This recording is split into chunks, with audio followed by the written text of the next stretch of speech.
No, that doesn't work.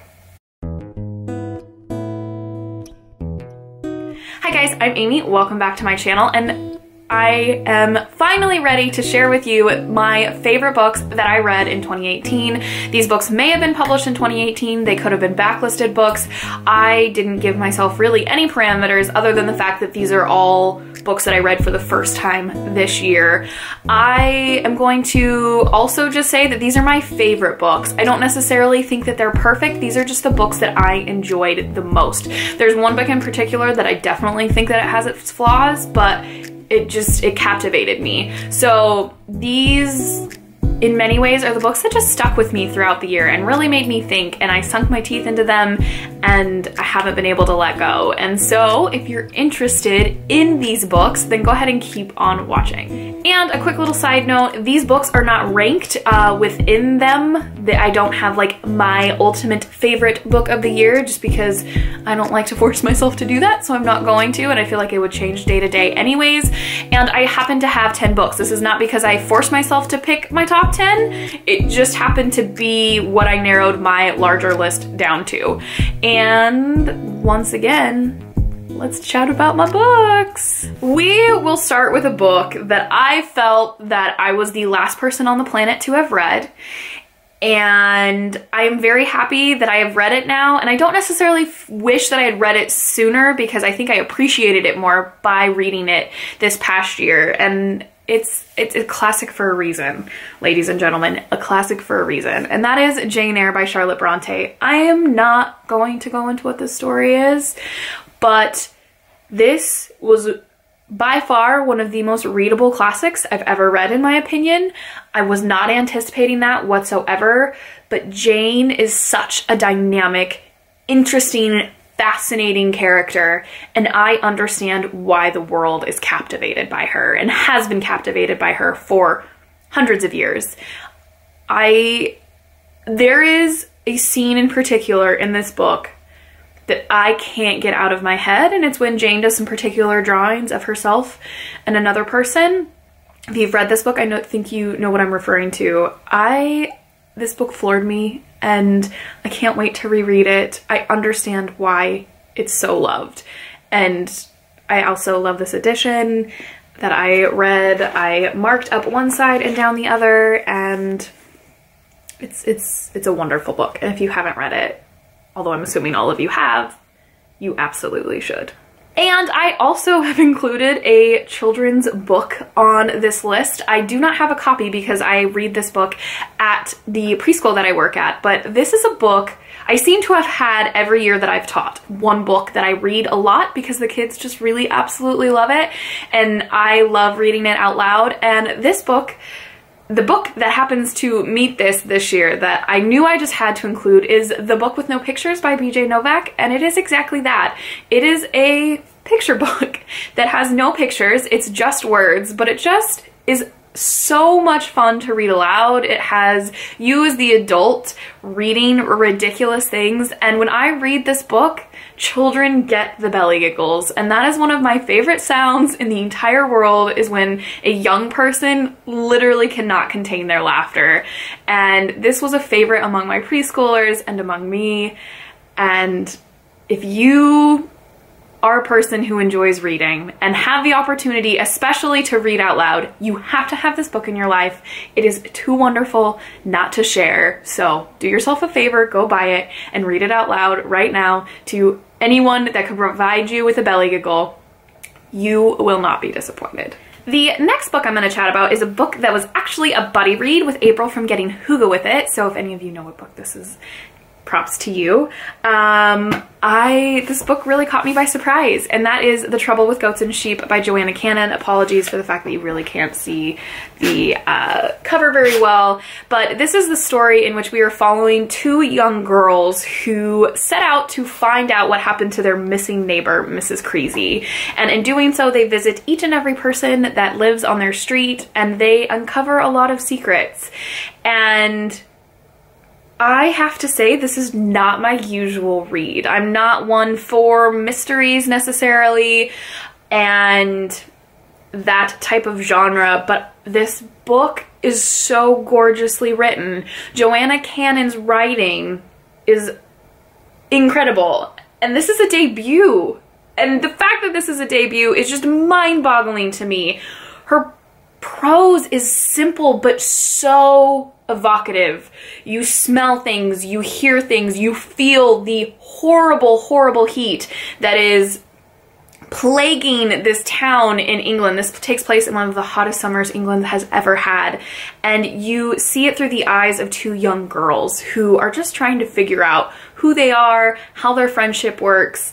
And that's another box for me. Young narrators, but they're books written for adults. I loved this book.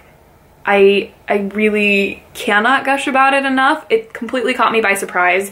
Poor April. We really didn't have like a set reading schedule when we picked this book up, and I devoured it over the course of like 3 days. So I totally screwed up the buddy read, but I loved this book. And if you are even slightly intrigued by any of the things that I mentioned, you gotta pick this book up, because there's so much more to this book than you think there is, and there's so much to think about and really just contemplate, and for that reason, you gotta read it. You gotta read it. The next pick I have for you is a historical fiction pick that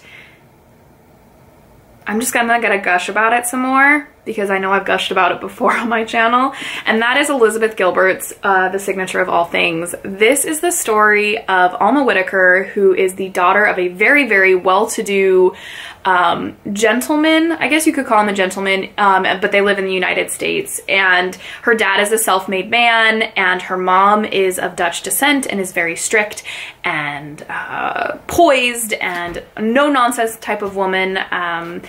Alma ends up with a stepsister, and Alma really is a woman of science, and she spends a lot of her life alone and not in romantic relationships. And Alma is by far one of the most complex, interesting characters that I have ever seen on the page. She does really horrible things unknowingly, but she also does really incredible things. She's just trying to understand who she is. She doesn't fit in with society because she is really of the mind of science and the natural world, but then she does come into contact with a gentleman when she's older who's very spiritual and really causes her to sit and think into things, and she's a sexual being in a time in which women weren't supposed to be that. And I love this book. This book literally covers her entire life, and I think Gilbert handled it so very beautifully. This book felt very fairy tale to me, which is so funny to say about a book that is about the natural world, but it's stunning. I loved this book. I want to read everything Elizabeth Gilbert has ever written, because if it's even half as good as this, it's still amazing. So I adored this book, guys. It's very beat up because I believe it was a library copy, and then it sat in my purse for a long time, but I read this book very quickly. It is not a small book. There are a lot of words on a page, but it is worth your time. It is very, very worth your time. And I have one nonfiction book that has made my list this year, and that is You Will Not Have My Hate by Antoine Lé-Risse. And this book, in my opinion, should be read in one sitting, because I think it will have the most effect on you as a person. But this is the story of Antoine handling and attempting to deal with the aftermath of the fact that he lost his wife and the mother of his child in the 2016 Paris attacks, the bombing attacks. His wife was at the concert in which they took hostages, and she was one of the casualties there. And what this book is him, it's Antoine laying out his thoughts on paper in real time. All of these writings he created and generated within like 2 weeks after his wife passed. Their son was only a few months old, I believe, or he was under a year. And what I think is the most incredible thing about this book is that Antoine refused to hate people. He refused to give people the power of having his hate because they took his wife from him prematurely and his child's mother prematurely. And if we can even have a quarter of the poise and ability to see outside of oneself that Antoine has, the world would be in a far better place. This is a harrowing read, but it is worth it. It's very, very short. Just be sure you have your Kleenexes, enough time to read it in a single sitting. I don't think you'll be disappointed. I still can't let this book go, and I read it last summer, and yeah, I think everyone would benefit greatly from reading this book.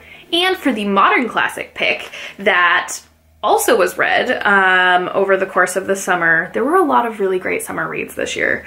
That involves a character that I have never related to more. And I've read a lot of books, so that was a bit weird to read that and see so much of myself in this person. And that is I Capture the Castle by Dodie Smith, in which we follow our main character, Cassandra, whose father was wrote a very, very popular book that met huge amounts of success, but hasn't written for the large majority of her life. She has an eccentric stepmother who's a bit of a character, and she has an older sister, and she also has a gentleman, or he's kind of the help, I guess you would say, that lives in their house, and they are living in this like dilapidated castle in this on this English estate. And then the true crux of this story is that the American heirs to this estate show up when the gentleman passes away, and they become involved with Cassandra and her family's lives. And this is her diary. These are her thoughts and her experiences, and I loved it so much. This book is slow moving and it's peaceful in a lot of ways, but Cassandra does a lot of growing up. This is a growing up story, but the anxieties that Cassandra experiences as she watches her family and she fears ridicule, mostly directed at her family. Oh, she has a younger brother too. I just forgot about that. She also has a younger brother. And how observant she is. I related significantly to her. And I think that's the reason I love this book as much as I did. And Dodie Smith's writing is really, really wonderful. It's very beautiful. And there's a reason this book is a modern classic. And I'm gonna say it again. I'm gonna say it more. You gotta go read this, guys. You just gotta go read it. And I also have a graphic novel that absolutely floored me. I picked this book up on a whim when I was out of town and meandering through a local bookshop, and this book has minimal words, so I was not expecting much from it other than I liked the art style from what I'd flipped through and seen, and this book was so much more than I thought it was. And that is Here by Richard McGuire. This book, the premise of this book is every single scene that you see is in the exact same geographical location throughout all of time. And even he speculates what the future will look like.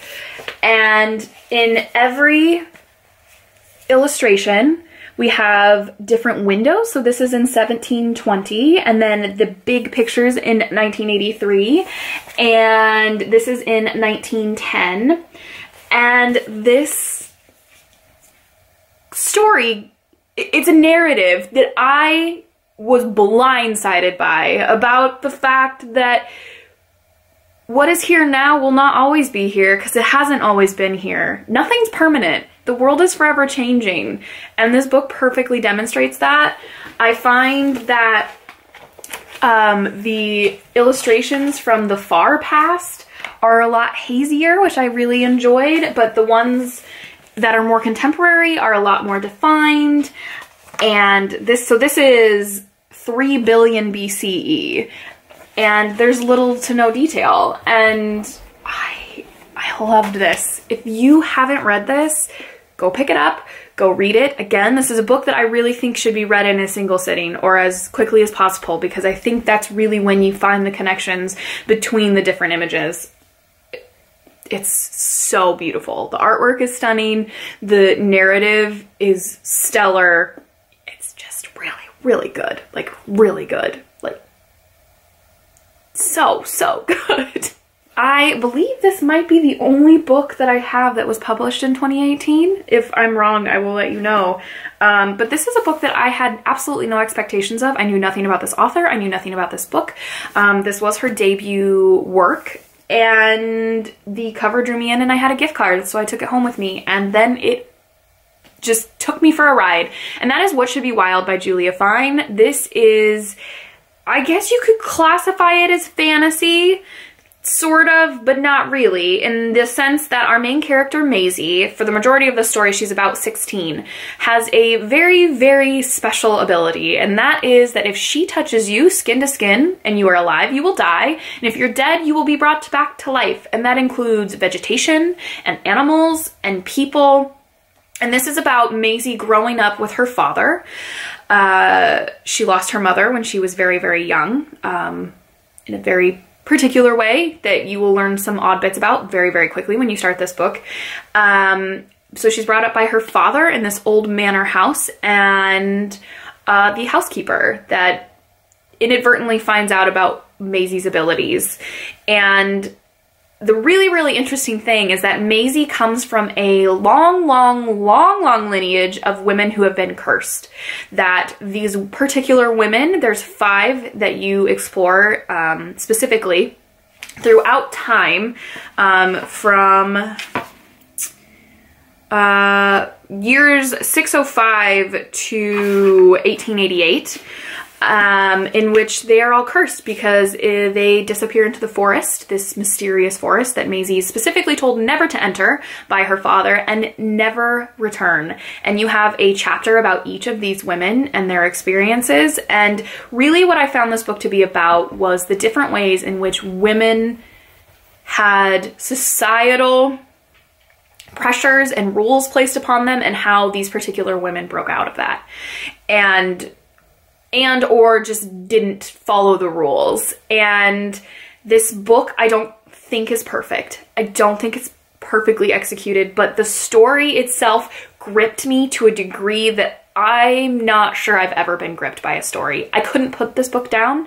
The cover is also stunning, which always helps itself, but it's speculative and interesting, and it really delves into what it means to be a woman and what defines a woman and what causes you to become a woman. And it's so fascinating, and I really think that it should be read by more people. I've heard nobody else talk about it, and that is very disappointing to me because I adored this book.